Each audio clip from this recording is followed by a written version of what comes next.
किसान के खाते में एक नया पैसा सरकारी पेमेंट का नहीं है। और किसान की गेहूं की हालत आज ऐसी है कि जहां 50 किलो का थैला भरना चाहिए था, वहां 50 की बजाय 51 किलो भरी 20 रुपए पर बैग के हिसाब से किसान से लूटने का काम किया है। और कोई सरकारी खरीद नहीं हुई, मंडियां सारी खचाखच भरी हुई है। किसान जो है उसके पास मैसेज जो जा रहे हैं वो जून के जुलाई के मैसेज जा रहे हैं। सारा सिस्टम इनका कोलैप्स कर गया। ये जानबूझ करके सरकार में बैठे लोगों ने किया है ताकि किसान के सामने और ज्यादा परेशानी खड़ी हो। किसान को मजबूर कर रहे हैं कि वो सीधा मंडी में माल लाने की बजाय उसकी मंडी में खरीद ना हो, बार के बार किसान जो है कहीं अंबानी और अडानी के दलालों को बेच करके उनका स्टॉक भरने का काम करें। आज तो धान की और कैथल की मंडियों में जो गेहूं आ रही है, उन गेहूं के जो ट्रैक्टर ट्रालियों में भर के लोग लेके आ रहे हैं, उनको मंडी में गेहूं उतारने की बजाय वहां पे जो अधिकारी हैं जिनकी ड्यूटियां लगी है वो उनको सीधा सीधा कह रहे हैं कि सीधा सैलों में ले जाओ, अडानी के जो सैलो है उसमें ले जाओ, ले जा करके वहां पे अपनी गेहूं की तुलाई करो और वहां सैलों में डाल के आओ। जहां किसान हितैषी होने का ढोंग कर रही थी, आज किसान परेशान हो रहे हैं। ये आपकी सरसा की आपकी अपनी मंडी है, आप यहाँ रोज मंडी में आते जाते हो, आप भी सारे खेती से जुड़े हुए लोग हो। आप में 50-60% ऐसे साथी हैं जो खेती पर निर्भर करने वाले परिवारों में पैदा हुए हैं। आपको एक एक चीज की जानकारी है। यहाँ किसान आज दुखी है, परेशान है। वहीं सत्ता में बैठे लोग जो कल तक जो किसान कृषि के 3 काले कानून को लेकर के आंदोलन कर रहे हैं, उनको कभी उग्रवादी कहते थे, कभी उनको आतंकवादी कहते थे, कभी उनको चाइना के स्पॉटेड बताया जा रहा था, कभी उनको मुट्ठी भर लोग कह करके हरियाणा का मुख्यमंत्री विशेष रूप से कहता था कि इस आंदोलन में हरियाणा का कोई किसान नहीं है। आज वही मुख्यमंत्री जो है मानवता की दुहाई देता है।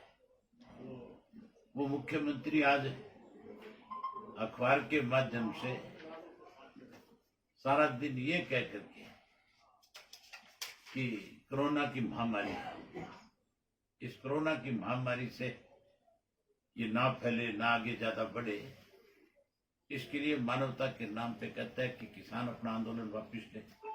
अब इनको एहसास हो गया कि जितने भी लोग आंदोलन में बैठे हुए हैं वो ना उग्रवादी है, ना आतंकवादी है, ना वो किसी कंट्री के सपोर्टेड हैं, वो सारे किसान हैं जो लगातार कृषि के 3 काले कानून बनाए हैं उनको खत्म करने के लिए मांग कर रहे हैं।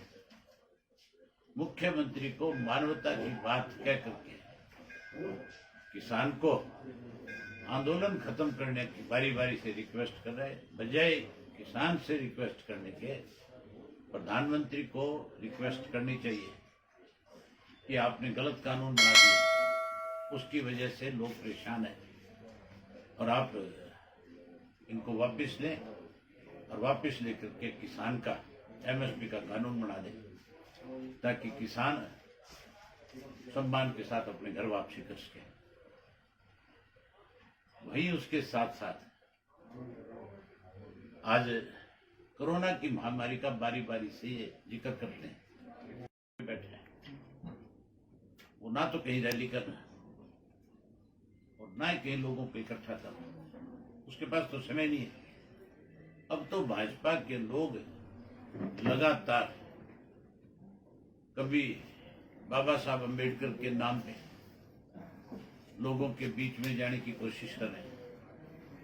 जिस पार्टी से लोगों को नफरत होगी, जिस पार्टी के खिलाफ आम जनमानस जो है आज बगावत कर रहा है, आज उसके खिलाफ गुस्सा इजहार कर रहा है, आज उसके खिलाफ नारेबाजी कर रहा है, आज उसको बारी बारी चेतावनी दे रहा है कि तुम बजाय इस किस्म के कार्यक्रम करने के इन काले कानूनों को वापस करवाओ। और ये जानबूझ करके उनको छेड़ करके कहीं इस प्रदेश में फिर से आग लगाना चाहते हैं, उकसाना चाहते हैं। लेकिन ये अपनी इस मंशा में कामयाब नहीं हो सकते। आज कोरोना की महामारी को कोई बढ़ावा दे रहा है इस देश में, तो देश का प्रधानमंत्री दे रहा है या भाजपा की जहां जहां सरकारें वो दे रही है। वो जानबूझ करके अपने कार्यक्रम रखती है, कार्यक्रम रख करके इस महामारी को बढ़ावा देने का काम कर रही है। इन सब के लिए दोषी अगर कोई है तो भाजपा की केंद्र की सरकार और प्रदेश की सरकार है। अगर किसान की गेहूं का उठान जल्दी नहीं हुआ, जल्दी पेमेंट नहीं करी, तो फिर इंडियन नेशनल लोकदल पार्टी जो है मंडियों के ताले भी लगाएगी और सरकार को इस बात के लिए मजबूर भी करेगी। संयुक्त मोर्चा ने आह्वान किया है जी कल रात को 1 बजे कि किसान ज्यादा से ज्यादा तादाद में बॉर्डर पे पहुंचे, सरकार खाली करवा सकती है वहां से बॉर्डर, ऐसी खबर छपी थी कल। सरकार की इतनी औकात नहीं है कि वो वहां से फोर्स के साथ उसको खाली करवा। अगर कहीं ये गलती करी सरकार ने तो बहुत बड़ा खामियाजा सरकार को भुगतना पड़ेगा। किसान जो है भीख नहीं मांगता किसी से, किसान कभी किसी का आगे झोली नहीं फैलाता।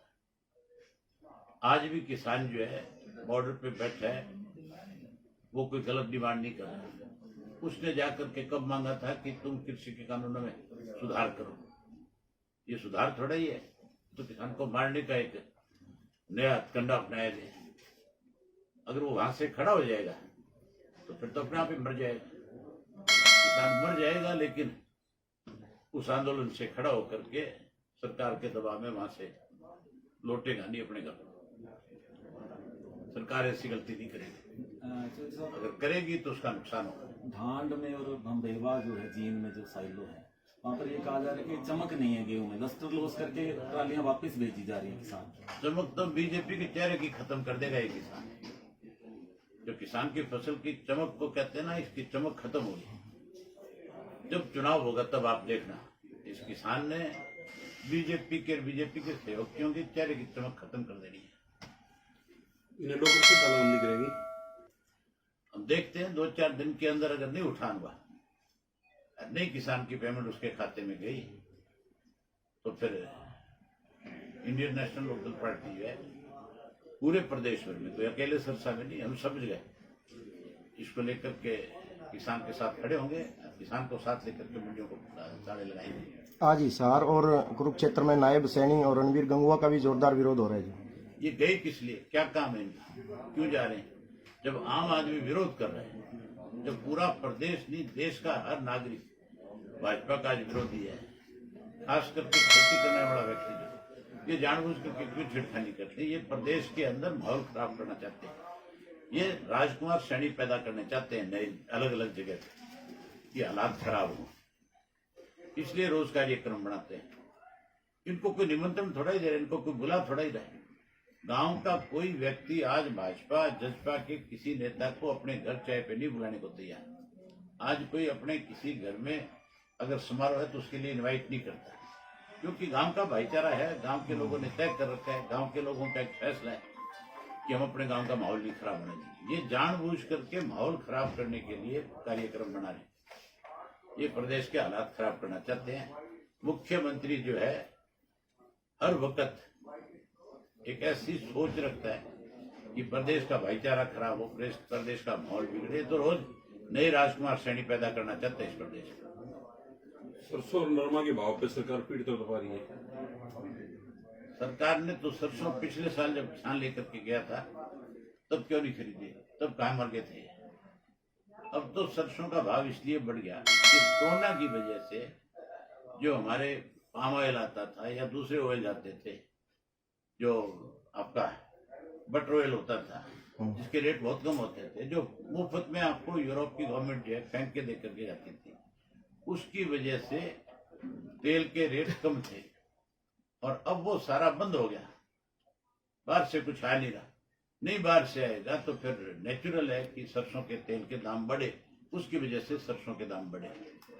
जिस दिन उनका इंपोर्ट खुल जाएगा उस दिन दोबारा उसी तरह के हालात पैदा हो जाएंगे। डीजल पेट्रोल के दाम भी बढ़े हैं, उनकी निस्बत ये दाम कहाँ तक उचित है? अगर ये किसान के हितैषी है तो फिर इनको कृषि के तीनों काले कानून खत्म कर लेने चाहिए और डीजल और पेट्रोल के दाम जो बेहताशा बढ़े हैं वैट हटा करके उसको बाकी दुनिया के अंदर जिस तरह से पर बैरल के हिसाब से रेट के हिसाब से दाम बढ़ते और घटते हैं, इनको भी करना चाहिए। दिल्ली में बैठे किसानों को उप मुख्यमंत्री पहले कांग्रेसी और इनेलो के बता रहे थे, लेकिन अब प्रधानमंत्री को पत्र लिखा है कि इनकी बात सुनी जाए और जल्दी से हल किया जाए। और पहले कहते थे ये कांग्रेसी और इनेलो के हैं। किसानों के बीच में जाने के लिए रास्ता निकाल रहे हैं। अगर किसान का हितैषी है, चौधरी देवीलाल का झंडा लगाता है, चौधरी देवीलाल की नीतियों की बात करते हैं, अगर सही मायने में चौधरी देवीलाल की नीतियों पर चलना चाहते हैं तो फिर बजाय किसी को पत्र लिखने के रिजाइन दे देना चाहिए। रिजाइन कोई एमएलए सीट से नहीं, इस सरकार से समर्थन वापस ले लेना चाहिए। सरकार चले गिरे वो एक अलग बात है, लेकिन चौधरी देवीलाल के प्रति जिस व्यक्ति का भी विश्वास है उनकी नीतियों के प्रति, वो कभी भी जो किसान के खिलाफ फैसले लेने वाले लोग हैं उनके साथ नहीं खड़े हो सकते। वो हर हाल में उनका विरोध करेंगे। गाँव में लेकिन ये तो गिरवी रखे हुए हैं।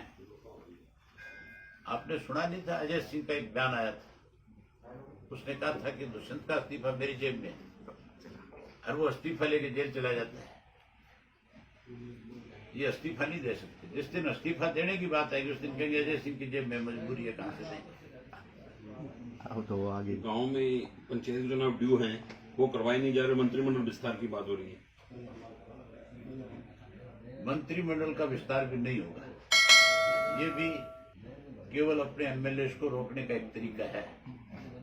भाजपा में भी बगावत है और जेजेपी में भी बगावत है, और बहुत जल्दी ये बगावत जो है आपके सामने खुल करके आएगी। जेजेपी एमएलए 15 दिन का कह रहे थे जी, लेकिन अब चुप हैं 1.5-2 महीने से। जेजेपी एमएलए देवेंद्र बबली कह रहे थे मैं छोड़ दूंगा विधायकी लोगों के लिए, किसानों के लिए, लेकिन अब 2 महीने हो गए चुप हैं। मंत्रिमंडल का दे दिया लॉलीपॉप। पिछले दिनों में दुष्यंत ने कहा था ना कि मैंने एक एमएलए का नाम अपनी तरफ से सरकार को दे दिया।